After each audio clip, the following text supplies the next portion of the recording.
Hi friends, అందరూ ఎలా ఉన్నారు? సంతోషంగా ఉన్నారని అనుకుంటున్నాను. మీ కోరిక మేరకు వీడియోతో మీ ముందుకు వచ్చాను. చాలా ఇంట్రెస్టింగ్ గా ఉంటుంది, చివరి వరకు చూడండి. ఇలాంటి వీడియోలు చేయడానికి నేను చాలా కష్టపడుతున్నాను. దయచేసి మీ స్వాతి స్టోరీస్ తెలుగు ఛానల్ ను సబ్స్క్రైబ్ చేసి నన్ను సపోర్ట్ చేయండి. ఇంకా స్టోరీలోకి వెళ్తే, దివ్య చాలా అందమైన అమ్మాయి. చదువు అయిపోయాక బెంగళూరులో ఒక ప్రైవేట్ కంపెనీలో ఉద్యోగం చేస్తూ ఉండేది. కొన్నాళ్లకి తల్లిదండ్రులు ఒక అబ్బాయిని చూసి పెళ్లి చేశారు. ప్రస్తుతం వాళ్ళిద్దరూ ఇక్కడే హైదరాబాద్ లో జాబ్ చేస్తూ హ్యాపీగా జీవనం సాగిస్తున్నారు. వాళ్ళకి పెళ్లి అయ్యి 5 నెలలు అయింది. ఓ రోజు బెడ్ మీద ఉన్న దివ్యకి ఒళ్లంతా ఏదో బరువుగా పట్టంతా చాలా నొప్పిగా అనిపించింది. ఏంటి సడన్ గా ఇలా అవుతుంది అని ఆలోచించే లోపే ఆమెకు కడుపులో నుంచి వాంతి వచ్చినట్టు అనిపించి నోటికి చెయ్యి అడ్డం పెట్టుకుని గబగబా వాష్రూమ్ లోకి వెళ్ళింది. ఏదో చిన్నగా వాంతి అయ్యింది. ఇక గదిలోకి వచ్చి అలాగే నీరసంగా ఉండి పడుకుంది. సాయంత్రం 6 అవగానే భర్త వచ్చి కాలింగ్ బెల్ కొట్టాడు. ఆ సౌండ్ కి నిద్ర లేచింది. ఒళ్లంతా ఒకటే నొప్పులు, కాళ్ళు తొడలు బాగా లాగేస్తున్నాయి. కాళ్ల మధ్యలో కొంచెం నొప్పిగా అనిపిస్తుంది. ఒళ్లంతా ఎవరో మీద పడి నొక్కేసినట్టు పచ్చిగా ఉంది. తన శరీరం తనకు బరువుగా అనిపించినా బెల్లు మోగింది, భర్తొచ్చాడు అని చెప్పి అలాగే లేచి వెళ్లి తలుపు తీసింది. చెదిరిపోయిన జుట్టుతో ఒంటి మీద సరిగా చీర కూడా లేకుండా నలిగిపోయిన ఆ ముఖాన్ని చూసిన భర్త ఏమైందో అని ఒక్కసారిగా కంగారు పడ్డాడు. వెంటనే లోపలికి వచ్చి తలుపు గెడపెట్టి భార్యను పట్టుకుని ఏమైంది, అలా ఉన్నావ్ అని అడిగాడు. భర్త అలా పట్టుకోగానే తను ఒక్కసారిగా భర్త మీద వాలిపోయింది.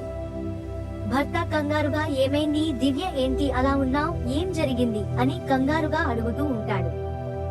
అలాగే తీసుకెళ్లి మంచం మీద కూర్చోబెట్టి నిదానంగా అడుగుతాడు. ఏమో అండి, ఏమైందో తెలియదు. ఉదయం మీరు డ్యూటీకి వెళ్లగానే పని అంతా అయిపోయాక పడుకున్నాను, సోయలేదు. లేచి చూసేసరికి ఒళ్లంతా బరువుగా ఉంది, కాళ్ళు చాలా నొప్పులుగా ఉన్నాయి, పిక్కలు బాగా నొప్పి వస్తున్నాయి. ఏం జరిగిందో అర్థం కావడం లేదు. లేవగానే ఒక వాంతి అయింది.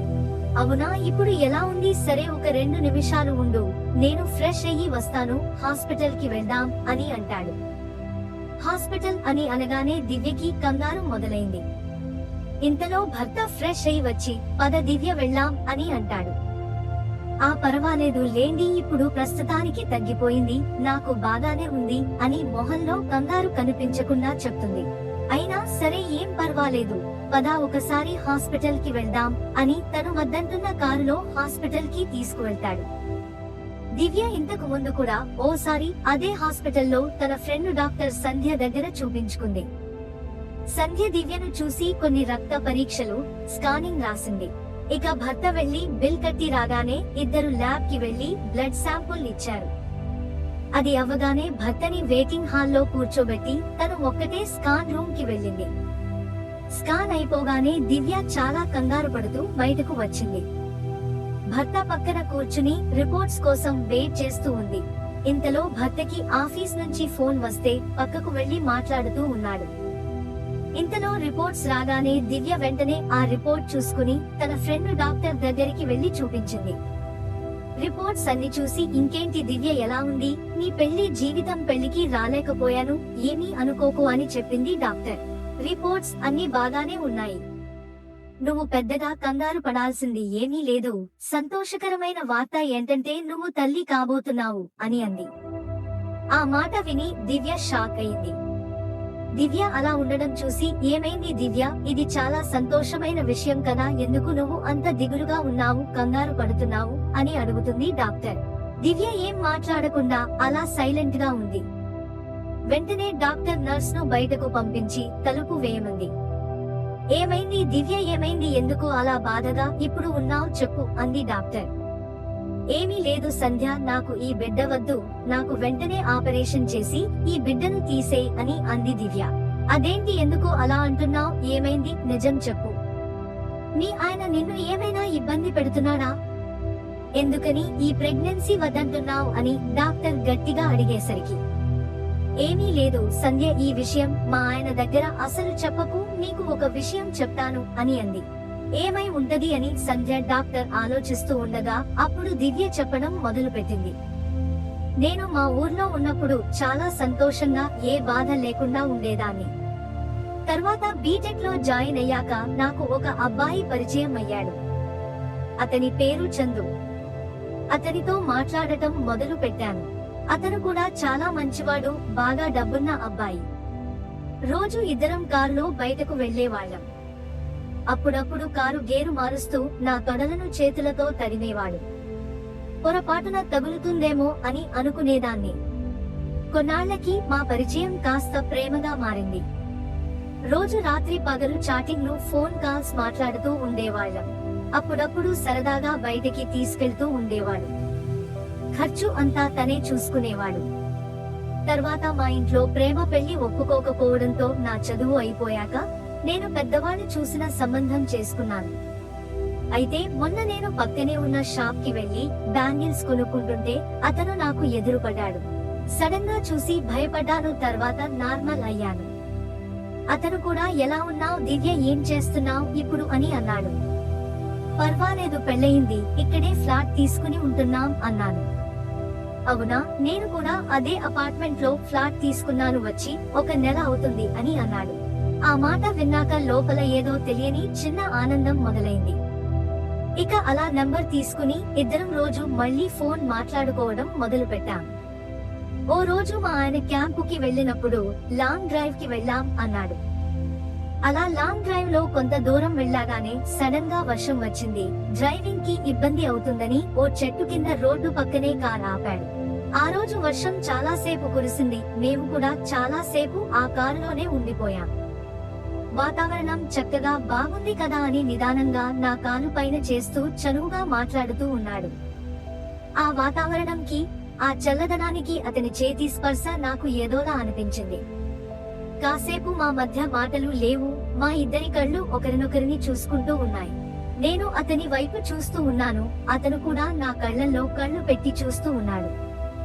కాసేపటికి అతను నా కళ్ళను చూడటం వదిలి కొంచెం కిందకి నా మొహాన్ని, తర్వాత నా పెదాలను చూస్తూ ఉన్నాడు. తర్వాత నిదానంగా నా పర్వాలను అలా చాలా ఆశగా, కోరికగా చూస్తూ ఉన్నాడు. అతను అలాగే నా ఎదలను చూస్తూ పక్కనే ఉన్న గేర్ రాడ్ మీద చేయేసి రుద్దుతూ ఉన్నాడు. నాకు కూడా అతను అలా చూస్తుంటే ఏదో ఒక తెలియని హాయిని కలిగించింది. చెయ్యి నిదానంగా గేర్ రాడ్ మీద నుంచి అన్న తొడ మీదకి ఫోన్ ఇచ్చాడు. చుట్టూ వర్షం. ఆ చలిలో అతని చేతి స్పర్శ తగలగానే నాకు చాలా వేడిగా అనిపించింది. ఆ అనుభూతి నోటితో చెప్పలేనిది. అలా వేసిన చెయ్యి కాసేపు కిందకి, కాసేపు పైకి జరుగుతూ ఉన్నాడు. అలా పైకి కిందకి జరుగుతున్న అతని చేయిని బైక్ జరిగినప్పుడు సడన్ గా నా చేతితో అక్కడ ఆపేశాను. ఏం చేస్తున్నావ్ చందు అని అడిగాను. అతను నా కళ్ళలోకి చూస్తూ, నీకు తెలియడం లేదా, ఆ మాత్రం స్పర్శ లేకుండా ఉన్నావా అని నన్ను రెచ్చగొడుతూ మాట్లాడాడు. అవును, స్పర్శ లేదు, ఏం చేస్తున్నావ్ చెప్పు అన్నాను. ఓహో, ఇక్కడే స్పర్శ లేదా, లేక చెయ్యి ఇంకా ఎక్కడ వేసినా కూడా స్పర్శ తెలీదా అని అన్నాడు. అలా తన మాటలతో నన్ను రెచ్చగొడుతూ ఉన్నాడు. ఇక ఆ బలహీన క్షణంలో ఇద్దరం డోర్ తీసుకుని బయటకు వచ్చి వెనక సీట్లోకి వెళ్లి కూర్చున్నాం. ముందు సీట్ నుంచి వెనక సీట్లకు వచ్చేలోపే నేను సగం తడిసిపోయాను. అంతలా వర్షం పడుతుంది. సగం తెలిసిన నా చీరలో నుంచి పరువాలు అలా క్లియర్ గా కనబడుతున్నాయి. లోపల నేను ఏ రంగు వేసుకున్నా కూడా వాడికి తెలుస్తుంది. చీర తడవడంతో బయట చెంగు తీసి పిండుతున్నాను. వాడి చూపులు ఒక్కసారిగా నా జామ పళ్ళు వైపు తిరిగాయి. ఇక వాడు నన్ను పక్కకు జరిపి వెనకాల సీట్లో పడుకోబెట్టాడు.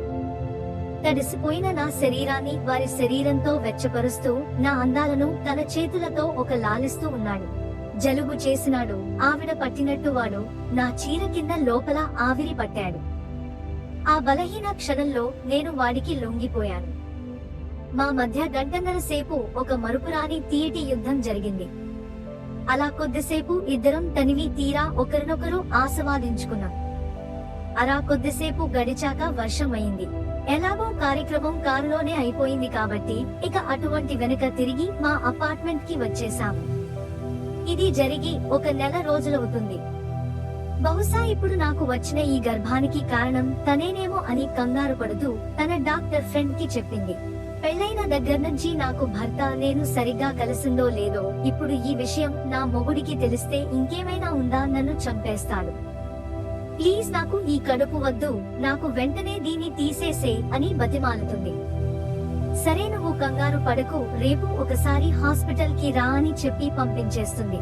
మరుసటి రోజు దివ్య వాళ్ళ ఫ్రెండ్ చెప్పినట్టే హాస్పిటల్ కి వెళ్లి వాళ్ళ ఫ్రెండ్ డాక్టర్ ని కలుస్తుంది. డాక్టర్ కొన్ని పరీక్షలు చేశాక అసలు నిజం దివ్యకి చెబుతుంది. దివ్య, ఇలా చూడు, నీ కడుపులో ఉన్న బిడ్డకు తండ్రి నువ్వు అనుకున్నట్టు నీ లవర్ కాదు అని అనగానే దివ్య షాక్ అయింది. కంగారు పడకు, అంతా మంచే జరిగింది. ఇప్పుడు నీ కడుపులో ఉన్న బిడ్డ వయసు 6 వారాలు, అంటే నువ్వు నీ లవర్ తో కలవక ముందే నువ్వు గర్భవతి అయ్యావు.